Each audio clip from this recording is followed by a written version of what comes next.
Hello everyone, my name's Kitetsu and welcome back to my channel. Now I need to really try and contain my excitement here because this is such an incredible book and I can't believe I have it in front of me. Thank you very much to Games Workshop for sending me out a copy to review, but I don't think I have ever been so excited by a battle tome in all of the years that I've now been into Age of Sigmar. I've actually struggled to put this book down, it's that good. I've been literally picking it up and diving into it every single day, and that for me is quite rare. Like normally when I'm reviewing or looking at a battle tome for the first time, I will literally just open it on a random page and I think, okay, what we're going to read about today, Grot, and I'll read little bits of it and then I'll come back to it at a later date and then maybe I'll open different pages and slowly I build up this picture of the lore. Whereas with this book, I've literally just been reading it non-stop and I must have read it more or less cover to cover. I don't think I've ever read a battle tome that quickly and been that engrossed by the storyline. Now, I do have to say that I am slightly biased towards any form of goblins. I said in one of my preview videos that as a kid, I absolutely loved Games Workshop's Moria Goblin range for the Lord of the Rings miniatures that they brought out. I don't know, there's just something really appealing about having these incredibly weak little goblin-like creatures that everyone totally underestimates and they overlook. And then when they're knocking on your door with the massive horde and they've got all of their trolls along with them, you're not really laughing anymore. And that is a theme that really permeates this book and it fills their rules. I imagine there are going to be a lot of people who are going to underestimate having a GLOOMSPITE GITZ army in front of them. And at first I was looking through the rules thinking, these stat lines are worryingly bad. They're not going to be a competitive faction. And now I'm thinking very differently. I think there are going to be some combinations you're going to be able to pull off with this faction that are extremely good. So without much further ado, I'm going to dive straight in. I've read basically all of the lore. I think there's about 40 pages of it. Something that I think is particularly good about the lore is the fact that they really do have an incredibly strong identity. They feel like a proper faction that's been thoroughly thought out and integrated within the lore of Age of Sigmar. They really do create this kind of underground subterranean world that the Moon Clan and the Gloomspite live in. It feels like a real place. I mean, like every page has got some little creature or a different type of fungus or mushroom on it. There's loads of them in this book. It's a nice little touch, and especially when they seem quite important to the rules and storyline. Like there you go, there's the Madcap mushroom, and I think the bosses have something called a Badloon boss fungus or something like that that's in here. There we go, the Badloon boss fungus. But those little touches are definitely really good. Something I also really liked is the fact that they explain exactly what the relationship is between the Grots and the other destruction factions. So how do they relate to the Iron Jaws, for example, and where does that whole dynamic fit together? How do they interact? I would have liked a little bit more information on that. There was that really great short story, I think it was called The Paradise Below, which I think I read on my channel a long time ago. I think it would have been cool to have either put something like that in here or maybe a brand new one. This is something I'm going to return to in just a moment because it's really cool. But basically, they worship something called the Bad Moon. You probably know this already. It's somehow infused with the power of Gorkamorka. And there are loads of different origin stories as to how it came about, but they're all explained in here. They're trying to bring on something called the Everdank because they hate the sunlight and they live underground in the gloom all the time. They basically want to create an everlasting twilight so that they can inhabit the surface world and take it over forever. And instead of their version of the War, they have something called the Gloomspite. Because whereas the Aurochs and the Greenskins are inherently very violent and aggressive, the Grots are more spiteful and cruel. But yeah, they give you an up-to-date look at what's going on in the Soul Wars. That was a nice read, and it's good to hear it from the perspective of the Grots. It tells you about the different areas they live, and the story of Scrapper Spill and basically anything to do with Scragrot was brilliant. This double page here, and I think it's in fact 2 double pages, this was a really good read. You get to hear about a whole sequence of storylines that just make the faction feel much more real. I especially loved Zigsnack's Folly. This is a story where a fungoid cave shaman goes to war with Corgus Cull, and it doesn't end very well for him, but it's a really good read. There was also this one down here, The Peak of Peril, which is where a whole load of Grots basically hijack some Caradron Overlord ships take them back to that city and overrun it. That was a really good story. You know, there's loads of basis for some really good narrative campaigns here. So yeah, basically the rest of it is more an overview of the different factions. In fact, that page was looking at the region and where they inhabit, and then you start looking at all of these different units that make up the faction.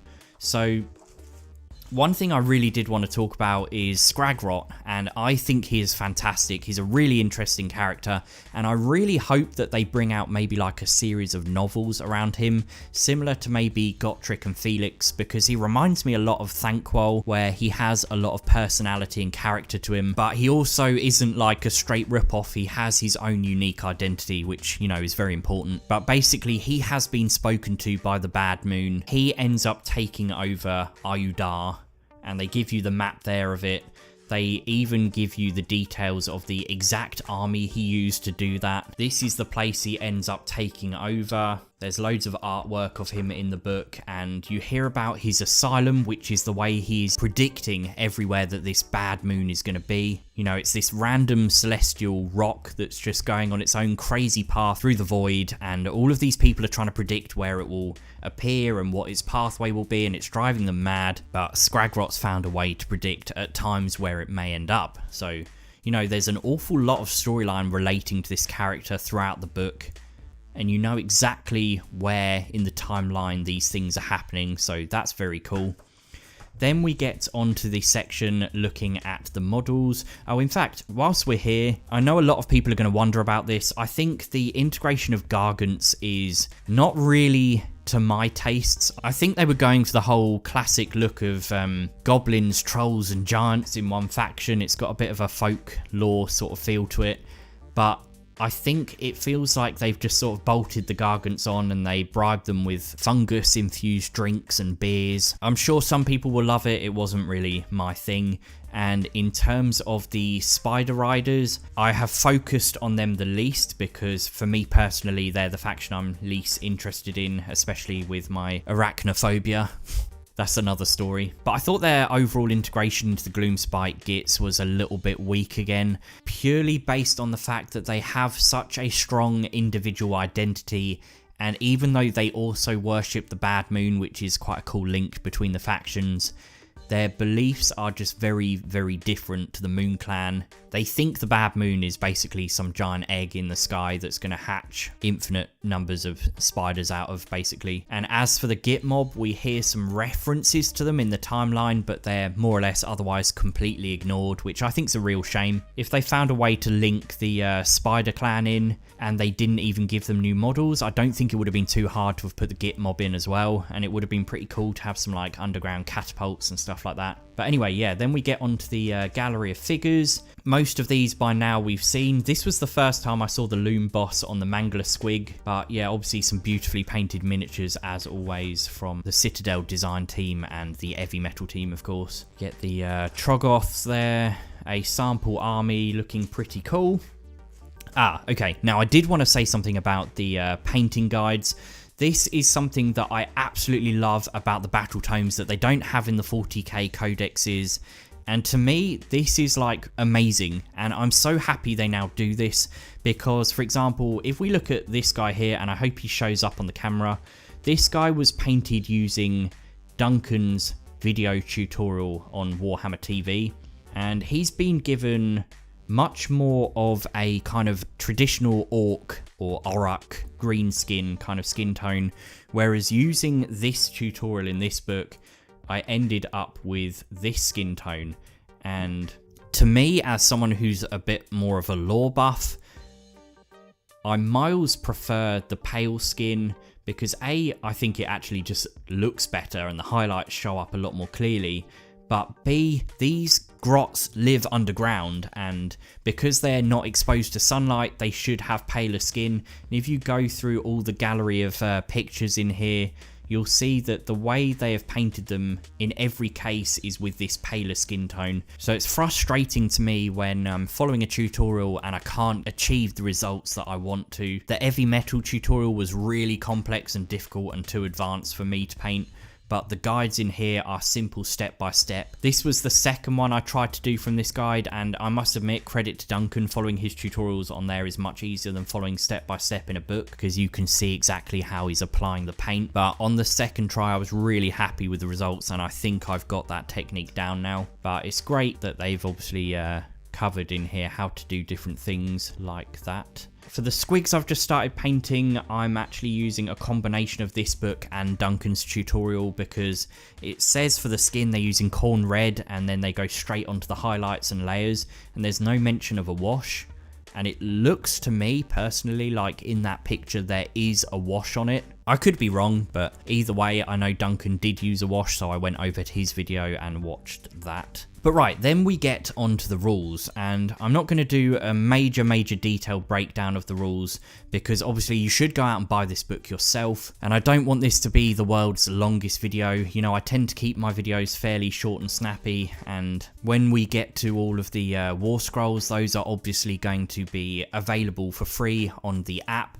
So I don't need to dedicate too much time to that, but let's go over some of the allegiance abilities, some of the artifacts, command abilities and traits, and spell laws, some of the battalions, and then we can look at some army builds and tactics that you could use. So the first thing is they have the Bad Moon as their battle trait. It's a very interesting concept. You basically divide the battlefield into 4. The Bad Moon can start in any one of these 4 corners and you get to choose, and that's quite crucial because obviously in terms of where you set your army up, it's going to be vital that the Bad Moon is influencing your units as much as possible. But when the Bad Moon is in each corner, it does nothing. Each turn you can basically move it 1 space diagonally. Say you started in this corner, you could move it to there, and then the next turn you'd move it into the center, and then you'd move it to there, and then the effect has gone off. So you basically get 3 rounds of being able to be influenced by the Bad Moon. And obviously, depending on the length of battle you're playing or what mission you're doing, that's quite a significant amount of time, but it won't affect you on the first battle round. If you are in one of those quarters of the battlefield, the light of the Bad Moon will only affect you whilst you're in that quarter.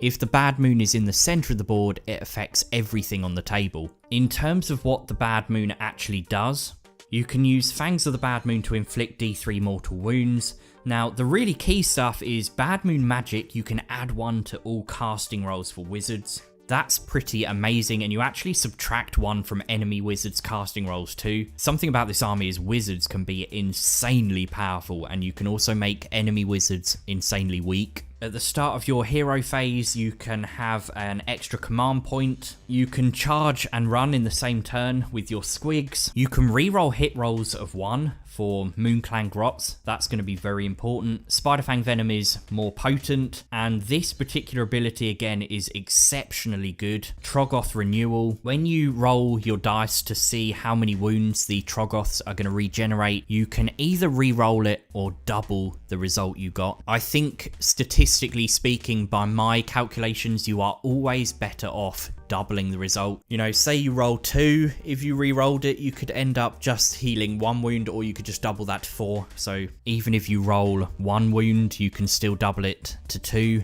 instead of risking the chance of just rolling a 1 again. But we get a list of command traits as always, and again, these are probably better than ever, and I think this is because the Gitz are very weak individually. There are an awful lot of buffs you can take in the army. The Clammy Hand, for example, is amazing, so I suppose I should probably talk about the Moon Shrine. This thing is fantastic. If you're within 12 inches of the Loon Shrine, Moon Shrine, Loon Shrine, whatever, if you're within 12 inches of this, you don't take battle shock tests, and bravery is a massive source of weakness for the Grots, so that's particularly good. But at the end of your turn, you can actually return a stabber or shooter unit. This army is not undead, it's not a demon army, so the summoning capability is basically from this piece of scenery, and I was right, you can only take 1 of them in your army. But if you've had a unit that was destroyed, you can return half of them back to the battlefield. Now, if we go back to the command traits, if you take the Clammy Hand, you can use that twice instead of once. And I think somewhere there's an ability of some kind that lets you return once per battle a full unit back instead. I think that's a battalion actually, we'll look at that in a second. But I mean, you can have an extra command point, you can add 2 to the wound characteristics, which is obviously really good. You can use the command ability on his war scroll for free, which again, with 2nd edition rules, that's fantastic. Speaking of wizards being incredibly powerful, you can add 2 to casting rolls when they're affected by the light of the bad moon instead of 1. You can let them know an extra spell from the spell lore. You can give them an additional command ability, which is quite a good one. Same for the Troggoths, you can add 2 to their wound characteristics. I think their wounds are 12, so giving them 14 wounds makes them significantly more durable. This is fantastic as well. They have this rule called the Reassuring Presence, which adds 1 to the bravery of any units nearby. You can double that. So again, you can really find ways to overcome all of the weaknesses in the army. There are tons and tons of weaknesses, and there are tons and tons of ways of overcoming them, which I really like. So what else have we got in here? We've got different artifacts of power. These are all really good as well. I'm not going to go into major detail because obviously I feel like you should probably pick up your own copy of the book. Something that I was really impressed with was the spell lore. It's probably my favorite spell lore I've seen since maybe the Sylvaneth. You've got things like the Hand of Gork that can pick up your units and teleport them around the board. I'm going to come back to this in a minute because there's a particular spell that I really like. But there is a lore of the Spider Fangs as well. Then we start getting into some war scrolls. I'm going to skip over the Path to Glory stuff and look at some of these battalions. Now, battalions in this book are also exceedingly good. This one here, the Moon Clan Scrap, it's very easy to build because basically you need some sneaky snufflers, which you're going to want in your army anyway, a skull mob horde, which is basically 3 units of stabbers and 3 units of fanatics, which, let's face it, that's going to be a staple of many armies, and a loon boss. What that does is means that anything in that battalion does not take battle shock tests. If you only have a bravery characteristic of 4, that is exceptionally low. Think about it, if you have a unit and you lose, say, 3 models, you roll a dice, you get a 4 in your battle shock test, you add the results together, that gives you 7, the bravery's 4, you're gonna lose another 3 models. So basically, the damage inflicted by losing 3 is doubled. So to stop units taking battle shock tests whilst they're affected by the light of the bad moon, that's particularly good. Then on top of that, you get the Skull Mob Horde bonus. That's the one I was talking about where once per battle you can return a full unit back from the dead. But you've got things like the Squig Rider Stampede, you can re-roll the movement determining roll. There's some Spider Fang battalions, Trog Herd, the aptly named Squigalanch, and then we get onto the actual war scrolls themselves. So what I want to talk about is a few tactics that I found that were really amazing, a few things that I really liked from these rules, and then I will finish the video up with just some overall thoughts. So first things first, just the ability from the points to build any army you really want, I think is amazing. I've always said I wanted more characters in this army, and all of those there are leaders, so a good maybe, I don't know, third of this army is leaders and characters. That's really cool. And obviously the Gobapalooza are like a unique unit as well, so I guess you could count them in there as well. But I think the battle line options in this army are the best yet. You've obviously got your stabbers and shooters, which are battle line, but then you can actually take Fellwater Troggoths and Rockgut Troggoths if you have a Dankhold Trogboss as your general. So basically you can field an entire army of Troggoths. And believe me, that would be pretty damn cool. You can also take Spider Riders as battle line if you want to have a Spider Fang general. And then there are 2 different Squig options that you can have as battle line as well. So the options there I think are fantastic. Something I was surprised about with this army is that the points values for a lot of things in here are quite expensive, and surprisingly so.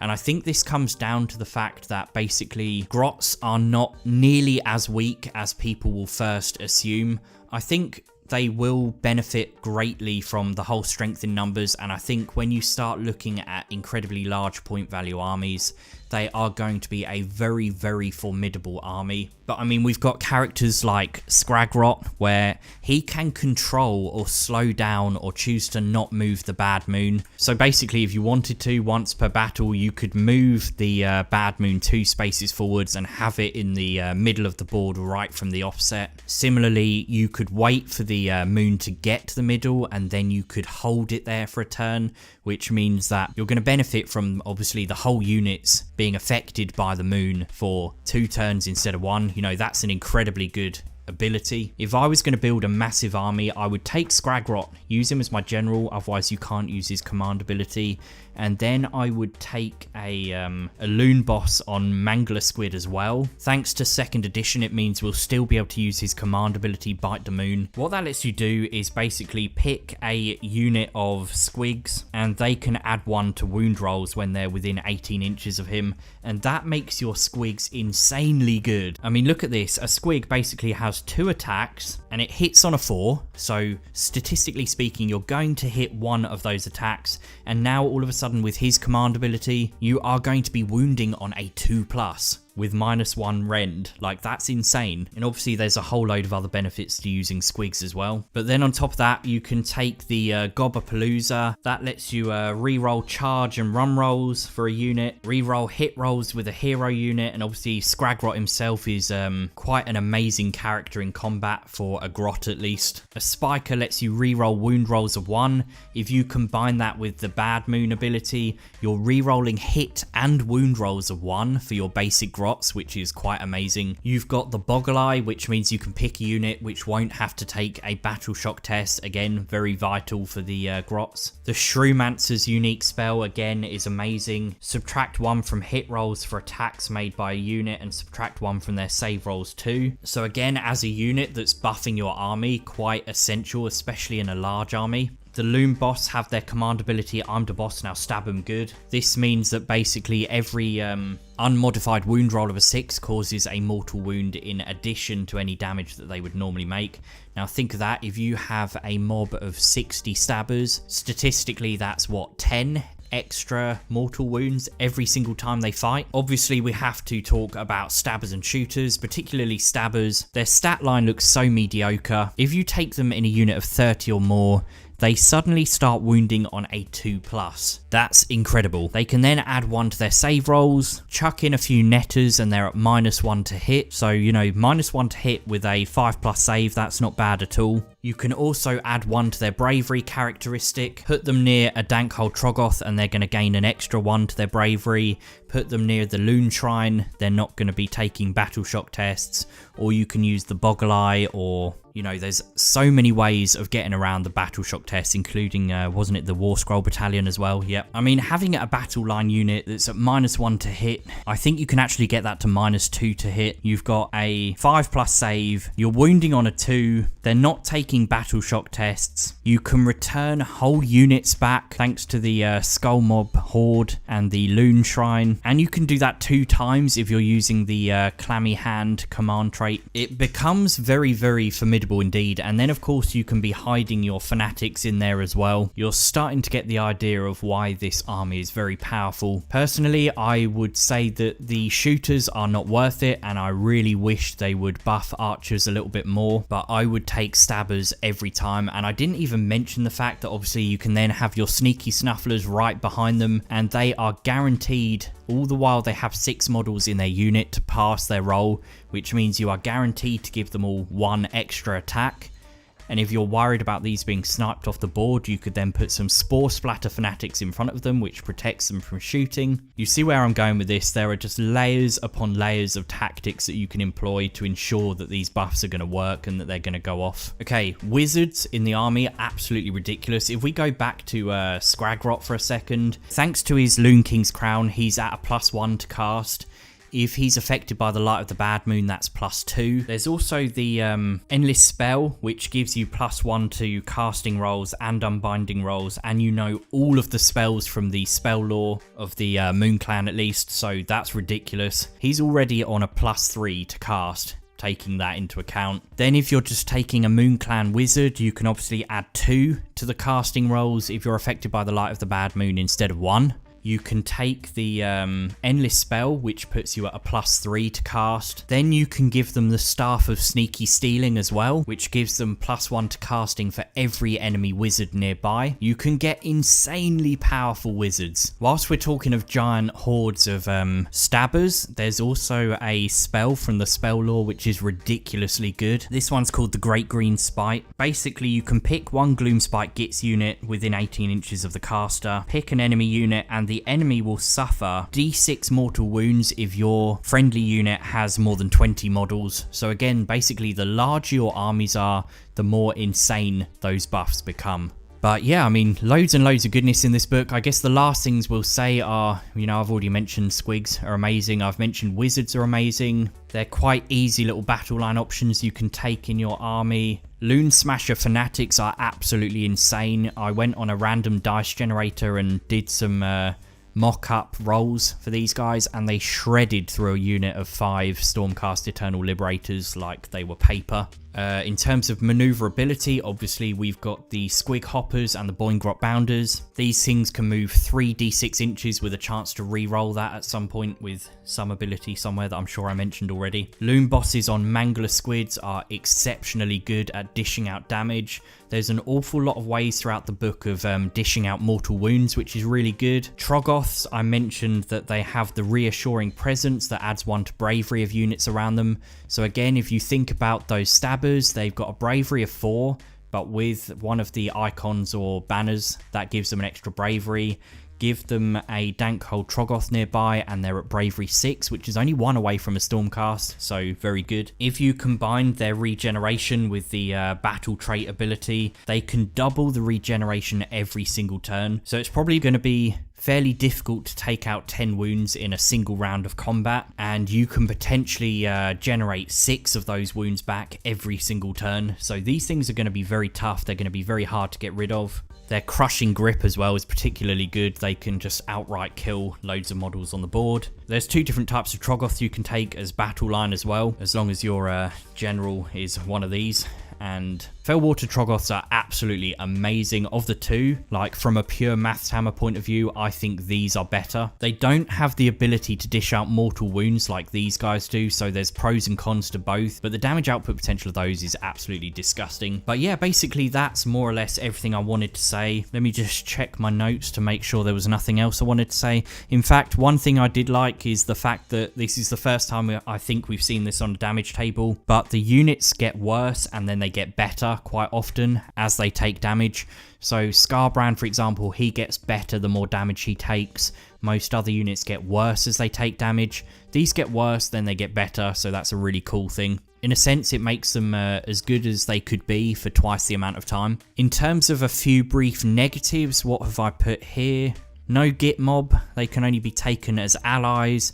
Archers aren't very good. This was a really minor thing, but I thought for the Bad Moon it would be nice to maybe have like a model that you can actually move across the board to represent where it is, and I'm actually quite tempted to take the, where are we? Here we go, the Endless Spell model and use that as a proxy for where the Bad Moon actually is. And the only other thing I guess I'd say is that it's overall quite a complex army, so depending on your opinion, that's going to depend on whether you think that's a good thing or not. But yeah, there's an awful lot to keep track of, there's an awful lot of depth, and you know, to me, that makes the army much more appealing and interesting, but to some people they might think it's far too complex, I'm not really sure. And finally, I think the only other thing I wanted to say is I'm not quite sure why they can't take Ironjaws as allies. Maybe someone can explain the logic there, but we know even in this book it explains in the lore that they have definitely allied and worked together in the past, so that's a little bit strange. I think there was also a slight mistake I found in the